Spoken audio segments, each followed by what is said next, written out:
folks, my name is Polis Ranger and today we're going to do a top 12 engineer weapons.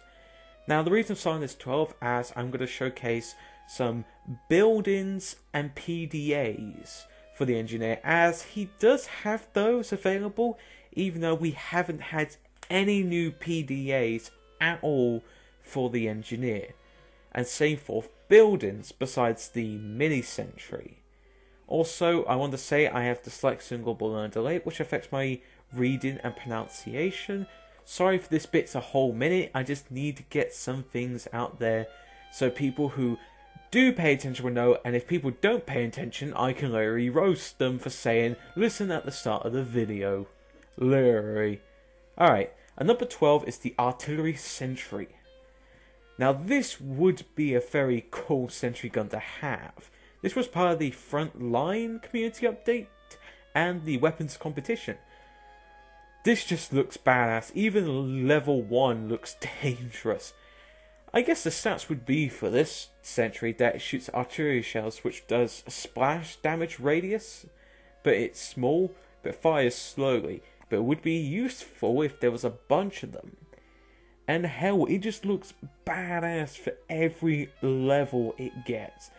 I really hope we do get some kind of update when we get to new buildings. That would be lovely. At number 11, R-CAT MKII.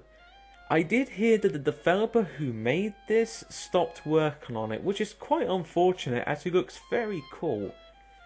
This is it at level 1, and it would be interesting to stat. Maybe it's a drone that you can use your PDA to command to patrol, but it can easily get shot down and has a small shooting radius. I don't know what the stats would be, but it would be hard to try and balance it out.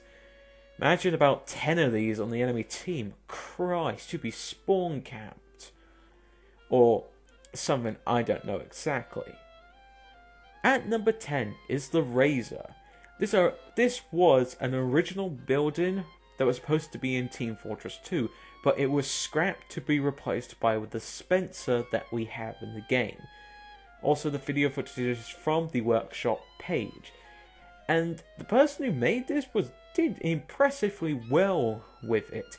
It's quite unfortunate that it wasn't added in as a reskin for it. Be it again, you would need the PDA, or maybe we should just have a separate tab for these things, you know, different buildings. At number 9, the Mini Dispenser. This would be perfect with the Mini Sentry. Actually, you don't have to use the PDA, just make it a viable option for the gunslinger. Have a Mini Dispenser and Mini Sentry for mobile engineers. Need a quick dispenser? Well, here you go. At number 8, the Call Man Kit. This is with the Artillery Sentry. We're on the PDAs now. I loved this idea. Detonate sentries. Detonator. Call in a sentry. A radio. This would be awesome to have in the game. It's very well modelled. Frontline update. And it comes in a box. Imagine it. You just hold in a box to place your sentry gun down, rather than that little metal box. That would be lovely to have. And the same thing when picking it up. Hurl the box up with the word Manco and the American star, even though it has something Texan or Australia. At number 7, LED Construction PDA. We're on to the PDAs.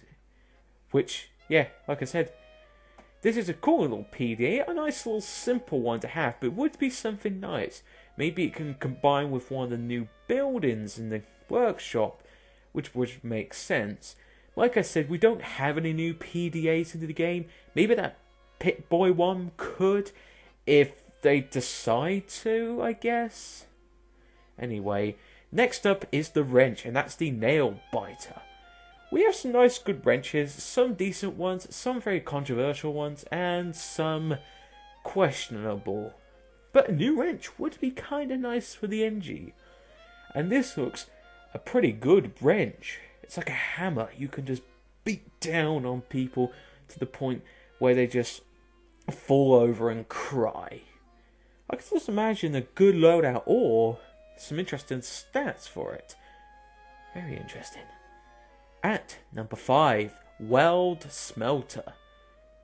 Simple, set people on fire or maybe an afterburn effect for 5 seconds. This would be a very useful anti-spy weapon, but yet again you got the other wrench that makes people bleed.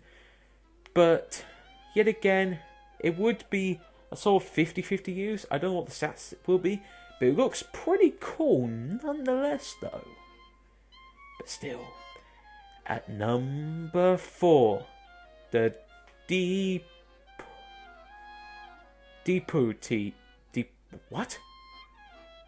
Putty, or a revolver, Western revolver.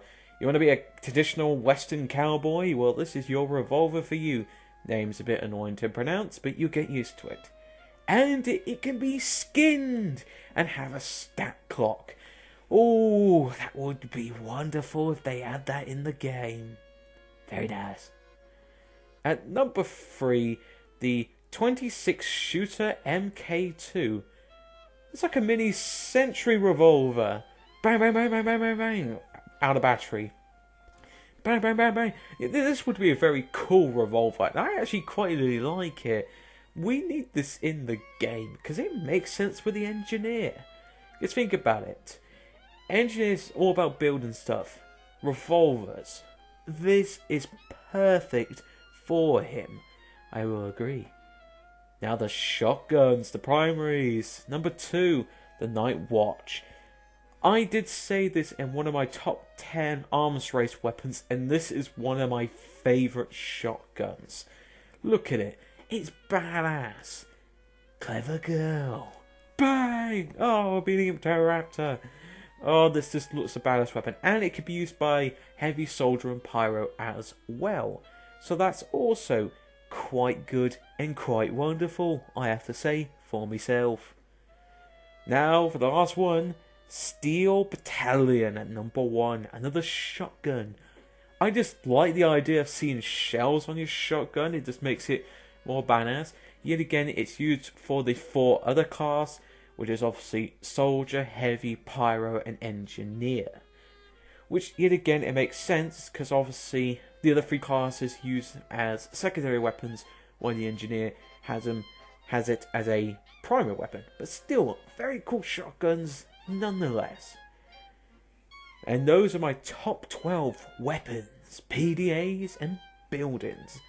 I see you guys really enjoyed this type of video, me introducing each classes. Obviously enough though, we still have 6 more to go, so we're quite interested of how to see things through.